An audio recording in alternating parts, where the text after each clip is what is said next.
Don Scott, the meeting wrapped up early because two trustees, as you mentioned, did not show up. Chris Gonzalez and Carmen Carlisle. Without them, not enough board members were present to make official decisions. My seat by 82%. Know this, I am gonna come through on a landslide just like Trump did. Know that I will. Clip 1. In the quiet town of Doane, Illinois, drama surrounds Tiffany Henyard, who calls herself Super Mayor. What should be a simple government role has turned into a reality show-like saga. From financial scandals to public outbursts, Henyard has made headlines, leaving residents questioning her leadership and intentions. The mayor's actions have turned a routine job into a spectacle, with the town now struggling with the aftermath as Henyard seems to make herself the star of her own political drama. The community is left dealing with the consequences.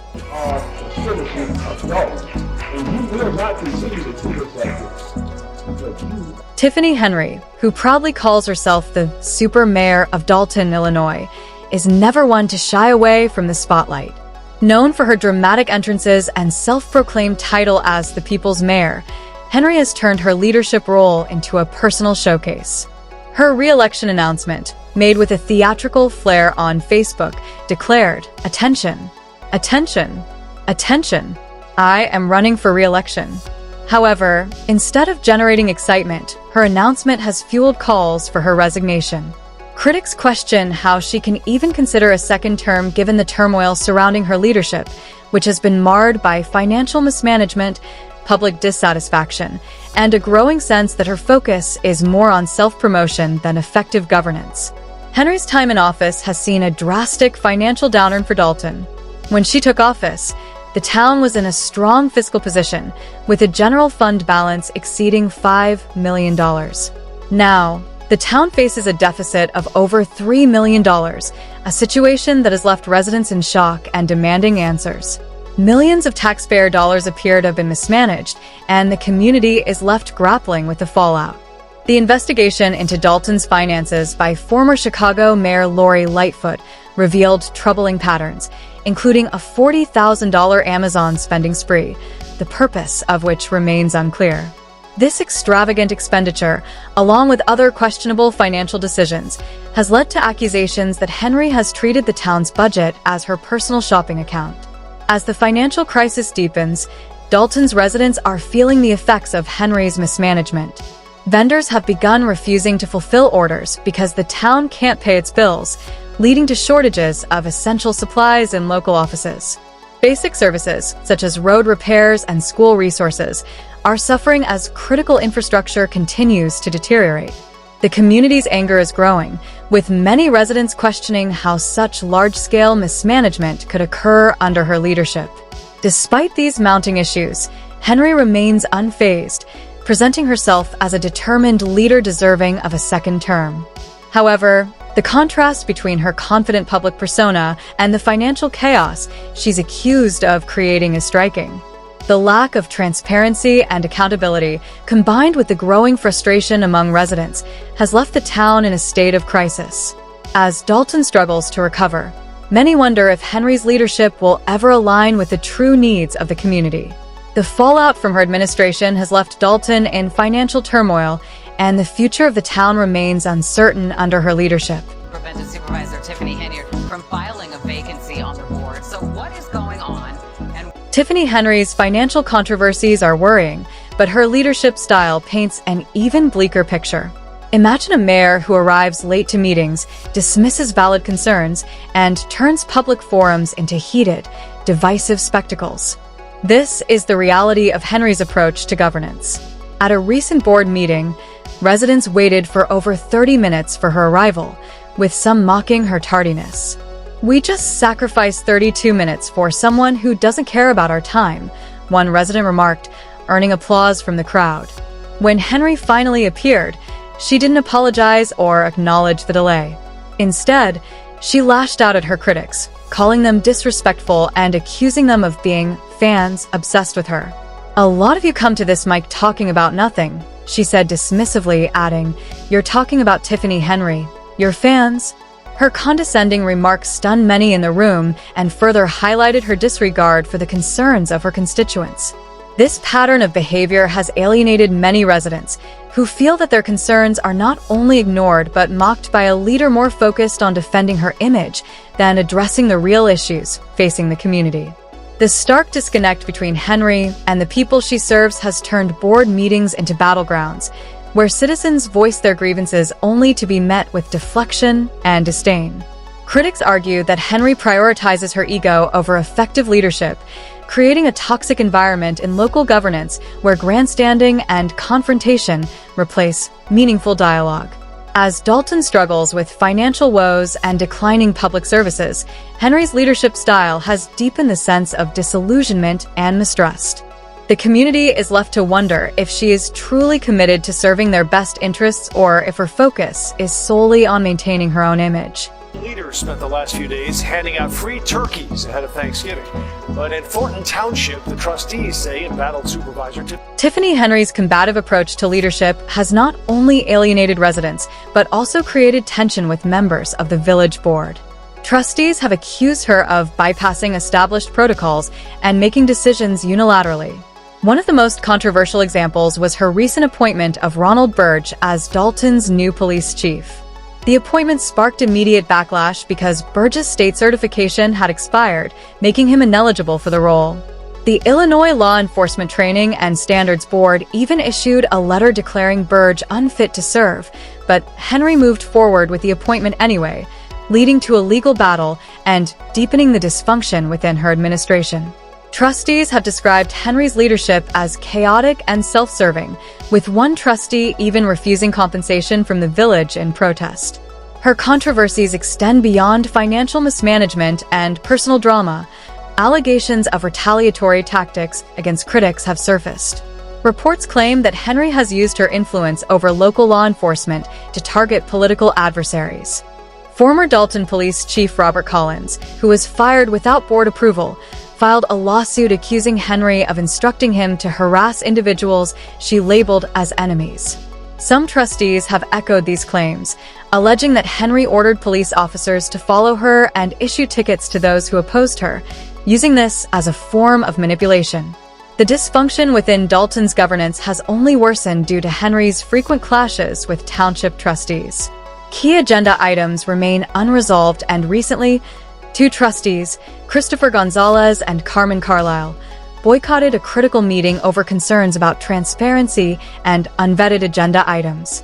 Their absence prevented a quorum, halting plans to appoint a new board member. Gonzalez argued that the appointment process should involve the community, not just the board. "We're not going to be part of the surface," he said, stressing the need for responsible, transparent leadership that listens to the people. This turkey giveaway, so it isn't anything new, yet some trustees say that Supervisor Henyard. Tiffany Henyard's combative approach has caused significant alienation, not only among residents but also within the village board. Trustees have accused her of bypassing protocol and making unilateral decisions without consulting anyone. One of the most controversial instances was her recent appointment of Ronald Burge as Dalton's new police chief. This decision quickly sparked backlash because Burge's state certification had expired, making him ineligible for the position. The Illinois Law Enforcement Training and Standards Board even sent a letter declaring him unfit for the role, yet Henry proceeded with the appointment. This move led to a legal battle, further deepening the dysfunction within her administration. Trustees have described her leadership as chaotic and self-serving, with one even refusing compensation from the village in protest. Henry's controversies extend beyond financial mismanagement and personal drama. Allegations have emerged that she has used her influence over local law enforcement to target her critics and political adversaries. Former Dalton Police Chief Robert Collins, who was fired without board approval, filed a lawsuit claiming that Henry directed him to harass individuals she deemed enemies. Some trustees have echoed these allegations, with one claiming that Henry ordered police officers to follow her around town and issue tickets as a form of manipulation when the board did not comply with her demands. Adding to the dysfunction is the ongoing paralysis within Dalton's governance. Henry's frequent clashes with township trustees have left key agenda items unresolved. Recently, trustees Christopher Gonzalez and Carmen Carlisle boycotted a critical meeting, citing concerns over transparency and unvetted agenda items. Their absence prevented a quorum, halting plans to appoint a new board member to fill a vacancy. Gonzalez emphasized that the appointment process should involve the community, not just the board, saying, "We're not going to be part of the surface," and underscoring the need for responsible, transparent leadership that truly serves the citizens. Tiffany Henyard has tried to deflect criticism through publicized feel-good events, such as her annual Thanksgiving turkey giveaways. While some residents appreciated the gesture, many saw it as a distraction from the deeper issues plaguing Dalton. "She's just trying to buy goodwill with turkeys while ignoring the real problems," one resident remarked. Even Henry's critics couldn't deny the scale of the event, with over 3,000 food baskets being distributed. However, the timing of the giveaway raised questions, with many wondering if it was a stunt to cover up her administration's financial mismanagement. Trustees accused Henry of using the giveaway to gloss over her failures, calling it an attempt to mask fiscal irresponsibility. "I got smoked ham hocks, I got smoked turkeys," one trustee commented, highlighting the contrast between the spectacle and the real issues facing the community. Despite the backlash, Henry remained unfazed, but frustration among Dalton residents continues to grow. At public meetings, many have voiced their anger, demanding her resignation and calling for new leadership. "We aren't your subjects, we are your bosses. You will not continue to treat us like this," one resident bluntly declared. Another added, "The clock is ticking. We're going to clean house in 2025. The anger is palpable, and it's not just coming from her critics. Even some of Henry's former allies, like trustee Carmen Carlisle, have turned against her, accusing her administration of disorganization and dishonesty. Carlisle, once Henry's assistant, now describes herself as a whistleblower, shedding light on the chaos of Henry's leadership. Adding to the controversy is the drama surrounding Henry's personal life. Her landlord recently filed an eviction lawsuit, claiming Henry and her boyfriend haven't paid rent since August. The landlord alleges that the couple even changed the locks and garage code to prevent access to the property. Henry's lawyer disputes the claims, but the lawsuit only adds to her long list of controversies. Many residents are questioning how someone earning over $300,000 a year between her two political roles could fall behind on rent. "She's her own villain," one commenter wrote online, capturing the sentiment of many Dalton residents. Another added, "I'm so glad she's not our mayor." Despite mounting controversies, Henry remains defiant. She has launched her re-election campaign with the confidence of someone who believes she is untouchable. Comparing herself to former President Donald Trump, she boldly declared, "Just like Trump, I'm coming in on a landslide." This statement seems wildly out of touch with the reality on the ground, where her approval ratings have plummeted and the town's finances are in shambles. Trustee Jason House, one of Henry's most vocal opponents, has launched his own campaign for mayor, promising transparency, fiscal responsibility, and a commitment to addressing Dalton's real issues. For many residents, House represents a fresh start and a chance to move on from the chaos of Henry's leadership. "This is your super mayor time," one community member remarked, emphasizing the desire for a leader who is accountable to the people. As the 2025 election approaches, Dalton's future remains uncertain. Will Henry manage to defy the odds and secure a second term, or will residents finally say enough is enough? One thing is clear, the drama is far from over. From financial scandals to public feuds, Henry's tenure as mayor has been anything but ordinary. But for a town desperate for stability and progress, the question remains, can Dalton afford another 4 years of the super mayor?